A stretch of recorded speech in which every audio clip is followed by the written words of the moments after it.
বেশি তাকাস না, বিয়ে দিয়ে দেবো, কেন্দ্রে মরে যাবি। বিনোদন জগতের তারকা মানি আভিজাত্য বিলাসিতা, এমনটাই ভাবেন অনেকে। তবে সাম্প্রতিক বছরগুলোতে সে ধারণায় এসেছে বড় পরিবর্তন। সিনেমা ও সিরিজের প্রচারণায় এখন প্রায়ই দেখা যায় টলিউড তারকাদের সাধারণ ট্রেন বা বাসে যাত্রা করতে। দর্শকও ধীরে ধীরে এই দৃশ্যের সঙ্গে অভ্যস্ত হয়ে উঠেছেন। তবু টলিউড অভিনেত্রী কৌশানী মুখার্জি যখন ভারত ট্রেনে চড়লেন, তখনই শুরু হলো তুমুল আলোচনা ও সমালোচনা। স্কিন শুষ্ক রুক্ষ হয়ে যাবে বলে কি বাইরে যাবে না? জাস্ট 1 2 3 4 করো, স্কিনটাকে রিভাইভ করো। সামাজিক যোগাযোগ মাধ্যমে ছড়িয়ে পড়া একটি ভিডিওতে দেখা যায় একেবারে সাধারণ পোশাকে প্ল্যাটফর্মে হাঁটছেন কৌশানী।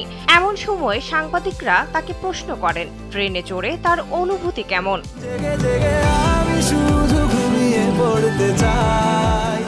জবাবে কৌশানী বলেন, প্রায় 20 বছর পর ট্রেনে উঠলাম। ছোটবেলায় বাবা মায়ের সঙ্গে উঠেছিলাম, আবার এখন উঠছি।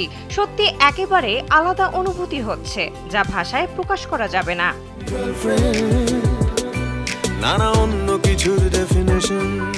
এই মন্তব্যের পরই নেটিজেনদের প্রতিক্রিয়া ঝড়ের মতো ছড়িয়ে পড়ে। একজন লিখেছেন, শেষ যখন ট্রেনে উঠেছিলেন তখন আপনার বয়স কত ছিল তাহলে? আর একজন কটাক্ষ করে বলেন, এখন নতুন নাটক শুরু হয়েছে।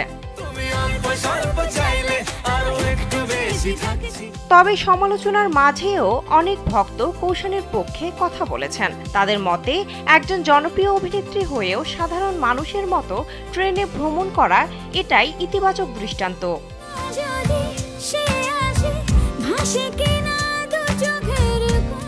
বিনোদন ডেস্ক, কালবেলা।